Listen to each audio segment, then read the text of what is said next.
Welcome home to St. Anne's.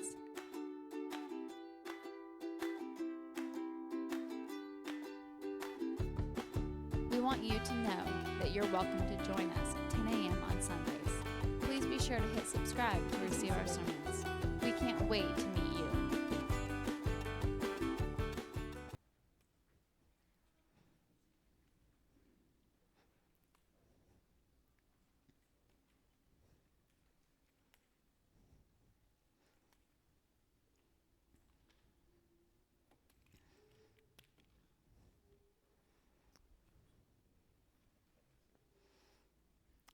So there are two primary things going on today that I kind of want to talk about. One is the eating part, because that's really the theme. Is my mic on?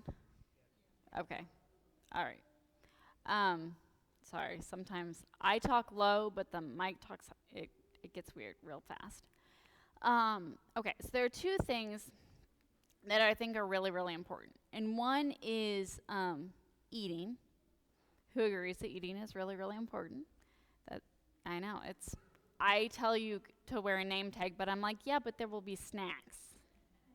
If you wear a name tag, you get snacks. And you're like, fine, I'll wear a name tag, I guess. And the reason that we are that way is because we have to eat. It's important. It's a need, right? And so sometimes I think it can be easy to get sucked into this,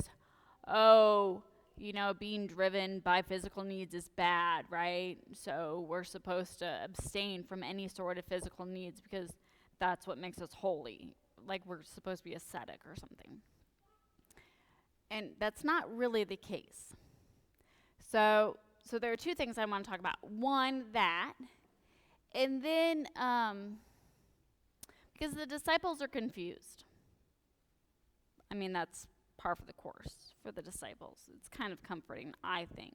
They're always confused. So they're like, okay, so like food, but like what are we supposed to actually do as your disciples? And I think both of those things are questions that you and I wrestle with a lot, right? We wrestle with consumption and our drive to consume, but then we also wrestle with how are we actually supposed to be a Christian? What are we supposed to do? So shall we talk about it a little bit? Let's talk about it. Okay, so I love the Israelites out in the desert because they like to complain a lot. And I, too, complain a lot. Do not make the mistake of asking me how I'm doing between the months of May and September. Don't do it. You're not ready for it. You don't want to hear it. I'm not going to say fine, because I'm not, right? I'm like the Israelites in the desert. I'm like, why did I get dragged out here to perish like this? Ask. This is literally the conversation I have every single day with my spouse. I'm like, why did you drag me down here to this land to die in the heat and humidity? It's literal. Am I wrong? Like, he gets kind of sick of hearing this. It's the same conversation every day. In fact, this morning he's like, oh, crap, it's going to be 99 tomorrow. And I'm like, get ready, because I will be unpleasant to live with. Incredibly unpleasant to live with. So I get where the Israelites are coming from, because they're like, well, here's the thing. Yeah, we were slaves and life was really, really horrible, but we weren't hungry. And anyone else struggle with hangry? Anybody? My youngest is the queen of the hangry. Yeah, you don't mess with Caroline hangry. It's a rough thing. And so that's the Israelites. They're like, we're sick of being out here. We don't even want freedom anymore. We want food, preferably a Snickers, but really anything will do. And God is like, I hate listening to you guys complain all the time. So God is like, fine, here. And the same is true a little bit of the disciples, but in a different direction. So, but the common thread here is that these people are driven by their stomachs, okay? And don't act like you're not, okay? So when we talk about Maslow's hierarchy of needs, all the teachers in here are like, please don't. Please don't. because we're just trying to forget that we go back to work in 2 weeks. But it makes you feel any better. I went back this week, so I don't feel bad for y'all. Anyway, we talk about the hierarchy of needs, and this is really, really important for us in any area of life. Y'all familiar with the hierarchy of needs? It's really that, like, you have to have your basic needs met, because if your basic needs met, you can't go up to the next level of the next needs, okay? Anyone here ever tried to logic with a hungry toddler? Don't. It's stupid. It's a waste of your time. It's like wrestling with a pig. You both get muddy and the pig likes it. It's just a waste of your time. Because if you're hungry, nothing else is going to happen, right? Hence hangry. It's a real thing. Okay, so we have to have these basic needs met before we can take the next level. And here's the thing. We in the church like to denigrate that a little bit, but Jesus understands it. Jesus knows that. Remember, Jesus is fully human. Jesus gets hungry too. The reason Jesus is using this language is because Jesus gets it. Jesus is talking about the bread of life because that makes sense. Because if your basic needs aren't met, you can't go to the next level. We as Christians cannot go to the next level unless our basic needs are met. Okay, this is very, very important. So when Jesus kind of snarkily says, you're not even here because you actually cared about what I was doing. You're here because I fed you. Well, yeah. Because there's the feeding of the 5,000. They're like, hey, I want to hang with this dude. I mean, remember, the guy's miracles include water into wine and food out of nowhere. Don't you want to follow Jesus Christ? I really feel like the church would have a better time with growing if we led with things like that, as opposed to, well, you're all sinners and you need to give up this, that, and the other. What if we just led with, hey, you hungry? Probably much more effective if we just led with that. But Jesus gets it. Jesus is like, hey, you hungry? The answer is yes. Yes, we are hungry. We are hungry physically, but we are also hungry emotionally and mentally. And that's where we've missed the boat as a culture. Because we are so obsessed with the physicality of hunger and of consumption.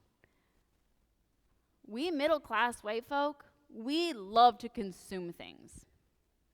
We consume for fun. We consume our feelings. We consume. And we completely ignore our emotional, psychological, spiritual needs. Because those aren't even real anymore. We don't care about those. We care about cars. We care about food. We care about alcohol. We care about clothes. We care about all those things. Now, I'm going to go back to Jesus. Those are legitimate needs, okay? They are legitimate. I am not here to shame any of us for cars or homes or clothes or food or booze or anything. Okay, sometimes booze are in need. Again, let's go back to the hungry toddlers. I mean, there's a reason I always have Costco margaritas in the back of my fridge. Always. They're delicious. And they will solve a multitude of problems that emotionally I just can't solve. So, Jesus is not here to judge any of your consumption, okay? So, just stop. Don't worry about that. That's not the point. Jesus understands the bread and the need for those things, okay? We have to meet those needs. You can't go to work without a car. You probably can't get a job without a cell phone. There are things that we need in our culture. So we are not going to shame anybody for any of their needs / any of that stuff. Okay? We're not doing that. That's not the people we are. Stop it. What we are going to do is have a conversation with ourselves about, are these needs that allow me to go to the next level? Or are these things that I'm consuming so I'm not going to the next level. That's what matters. If your life is so busy consumed by stuff and you that you can't go to the next level of Christianity and you haven't stepped into ministry and you're not even questioning that because you're busy over here, you got to get the next thing. You're worried about those people over there. Can they see that you have this thing? Because, like, do you see this thing that I have? Like, how awesome is this thing that I have? Sometimes we don't even like the thing that we have. Okay, I work in a middle school. I'm a mom. I'm 40. I got a mom butt. I get this, okay? I've spent my entire life trying to hide my mom butt. But the new fashion is these, like, high-waist things that give you a mom butt. So here I am with these teenagers. I'm like, this is the best body of your life. You're never going to have a better body than that. And they're hiding it. Not because they like these jeans. Not because these pants look good on them, but because they're told they like them. How often do you and I do that? We go to a restaurant and get this much food and it's terrible, but we're told it's really, really good. You go to a movie and you're told it's really, really good. Like it's going to show you the deeper sides of life. But it's terrible. But you don't want to be embarrassed and like acknowledge that like it gives you mom butt. And you don't want to acknowledge that food's terrible or that movie's awful or the book is atrocious because like we're supposed to like it. So we consume things that we don't even necessarily like because we're told to consume them. That is how driven by consumption you and I are. And when we are driven by consumption, we can't go to the next level. Jesus talks about the bread of life because Jesus understands that in life, we need to be fed. We are fed not by stuff, but by doing for others. We are fed by our relationship with God. That is the bread of life. There is nothing wrong with the bread that we all have. That's okay. It feeds your needs, and frankly, sometimes it feels good, and that's okay too. Nobody's asking you to live an ascetic, horrible life, okay? That is not probably the Episcopal way. I'm just going to be real with you. Not many Episcopalians are driven to go out to the middle of the desert and, like, eat nothing. That's not really our way. We're like, hey, I'll read about somebody else who did it, though. I'm all for that. Maybe I'll watch a YouTube video. But we are driven. We are called to go to the next level. We are called to ministry, every single one of us. And if we are so busy in our consumption and by the drugs of our society that dilute us and numb us to the real world and ministry, we can't do the real thing. Consumption is a black hole that can never be sated. We will never satisfy the things that the society tells us we need or we should consume. But here's what will. A relationship with God. A relationship driven to care for and love for others. It's overwhelming and it's hard. Absolutely. And that's why the disciples are trying to figure it out because they're not really sure. And that's the next question. And frankly, we don't have time for the next question, but I do want us to wrestle with it. What are we called to? What are you called to? What is your ministry? Where does God ask you to go to the next level? Where does God say, hey, you've got enough. You're okay. You have enough. And guys, we have enough. Every single one of us has enough. Because guess what? If you have Sunday morning off from work, you're okay. There are people who don't have that. I work in a job where I can say, Sundays I don't work. I promise you, we have enough. I mean, yeah. My favorite is when they come knocking on my door and they're like, our church has kids. You should come to our church. And I was like, hey, I work on Sunday mornings. I can't. I'm busy. Because nobody wants to enter into that conversation. Because the people who pound on my door, I don't want to talk about being a female priest to. I just don't feel like it. You know, because I'm like home in my sweats, drinking my coffee, and the last thing I want to enter into is a theological conversation with like people who knock on doors. That sounds horrible, and I get that, and that's my stuff, but I ain't doing it. So I just say I'm busy. And also, my kids don't want to go to your church. Have you met my kids? You don't want them to go to your church either. Let's just be real. There's a reason St. Anne's kids are St. Anne's kids. We love them. Other churches might have a hard time trying to indoctrinate them. Have you tried to indoctrinate the St. Anne's kids? Like, I'm here to tell you. Like, there's a reason we have a group chat. The reality is we have enough.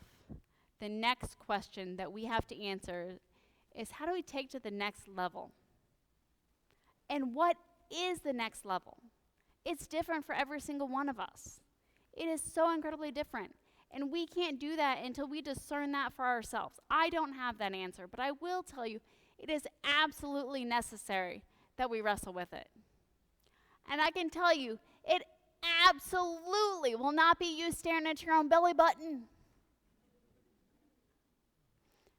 Should I explain that? It's a saying that I have. I talk about people who navel gaze. And you know how it is. Like, you're just like so obsessed with yourself. You're like, hey, look at me. Oh, look at me. Oh, I got a belly button. I call that navel gazing.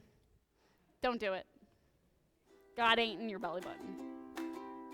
We want you to know that you're welcome to join us at 10 a.m. on Sundays. Please be sure to hit subscribe to receive our sermons. We can't wait to meet you.